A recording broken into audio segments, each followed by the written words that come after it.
Thank you for watching part 1 of India's rich maritime history.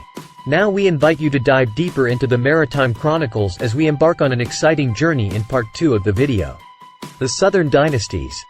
The Cholas, Cheras and Pandyas were major powers of peninsular India. These rulers had established strong maritime trade links with the local rulers of Sumatra, Java, Malay Peninsula, Thailand and China. The knowledge of the monsoon winds was also developed during sea voyages. During the Chola dynasty, 3rd–13th century, extensive sea trade existed and new harbors with quarters, warehouses and workshops were established. Ship repair yards, wharfs and lighthouses were built along the Indian coast to support the powerful navy which protected their merchant ships. Hinduism and Indian culture spread during the 5th to 12th centuries during the Sri Vijaya Empire, which extended between India's eastern seaboard and the Far East. The Sri Vijaya's cultural and trading expeditions took them to far-flung areas such as Sumatra, Burma, the Malay Peninsula, Java, Thailand and Indochina. They attracted Indian, Arab and Chinese merchants to ports where excellent harbor facilities were available. As a result of difference between the Cholas, the Tamil kings and the Sri Vijayas, a series of sea battles were fought between their navies towards the end of the 10th century AD, resulting in the weakening of these empires and opening the way for Arab supremacy in the region. In 1007 AD, the Cholas defeated the Sri Vijayas and then ruled the Malay Peninsula, Java, Sumatra and some neighboring islands. The Pandya dynasty, 6th–16th century, were eminent Agnavir and sea traders, with links extending from the Roman Empire and Egypt in the west to China in the east. They controlled pearl farming that took place along the India's southern coastline, producing some of the finest pearls of those times. The Cheras, 12th century, had a flourishing trade with the Greeks and the Romans. They navigated through various rivers which opened into the Arabian Sea. They used monsoon winds to sail their ships directly from the Indian ports of Tindis, present-day Periyapatanam, near Kochi, and Muziris, present-day Pattanam, also near Kochi, to ports in Arabia. The Vijayanagar, 1336–1646 AD, empire established strong links with various parts of Southeast Asia, spread India's culture and traditions. This influence is visible even today in Southeast Asia, as names of many places and people are of Indian origin. These kingdoms also helped spread both Hinduism and Buddhism, cultures and architectures in this region. Vijayanagar Empire. Between the 13th and the 15th centuries, while most of northern India was dominated by the Delhi Sultanate, most parts of southern India were controlled by the Vijayanagar Empire. Arrival of the Arabs. By the 8th century AD, Arabs began to come to India by sea in great numbers as traders. Over the time, many parts of the modern-day West Asia became nodal points for business between Europe, Southeast Asia and India.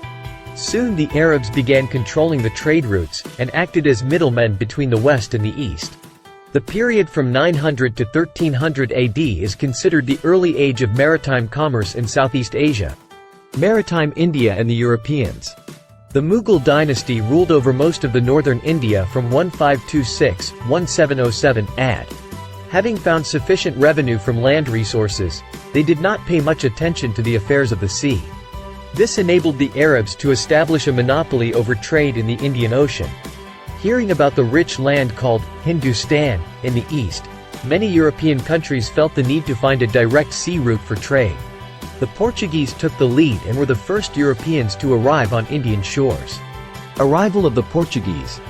The 16th century is considered as an important landmark. Prior to this century, the calm and peaceful waters of the Indian Ocean were characterized by a brisk and prosperous commercial trade in which most of the coastal and seafaring communities from East Africa to Malaysia and Indonesian islands participated actively. Vasco da Gama, 1460–1524, was a Portuguese explorer who discovered an oceanic route from Portugal to India. Sailing from Portugal, he rounded the Cape of Good Hope in Africa to arrive at Calicut in Kerala in May 1498. His arrival began a new chapter in India's maritime history. The calm and peaceful scene of trade was disturbed with the arrival of the Portuguese merchantmen, who set a strategy for control of the entire Indian Ocean. They set up factories at Calicut, Cochin, Goa, Surat and at other west coast ports. They also took control of all important ports, namely Hormuz, Socotra, Aden and Malacca, to effectively seize the Indian Ocean trade flow, thereby displaying the Arab monopoly over trade in the Indian Ocean region. The Zamorans, with their capital at Calicut, a major trading port, had flourishing trade over land and through seas. On Vasco da Gama's arrival at Calicut, the Zamoran ruler granted permission to the Portuguese for trade. This was not liked by the large settlements of Arab traders who were already trading with the Zamorans. When asked by the Zamoran king to pay the usual customs tariff, Vasco da Gama refused to pay it and sailed back from Calicut to return to Europe. Thereafter, the Portuguese became friendly with the kings of Kochi and Cananor and launched multiple assaults on the Zamoran ports. The Zamorans resisted the Portuguese for over a century. During this period of resistance, Kunjali Marikars, the naval commanders of that time, proved their tactical acumen and valor on many occasions. Kunjali Marikar was the title given to the naval chief of the Zamoran king. There were 4 major Kunjalis who played their part in the Zamorans' naval wars with the Portuguese between 1502 and 1600. Of the 4 Marikars, Kunjali Marikar II is the most famous. The Kunjali Marikars are credited with organizing the first naval defense of the Indian coast. The word Kunjali is derived from Kunj, alley, which in Malayalam means deer alley. Even though the Kunjali Marikars lacked the firepower and hardware of the large Portuguese vessels, they prevented the Portuguese from establishing a foothold on the Malabar coast for more than 90 years. In 1509, Alfonso de Albuquerque was appointed Portuguese governor in Kochi.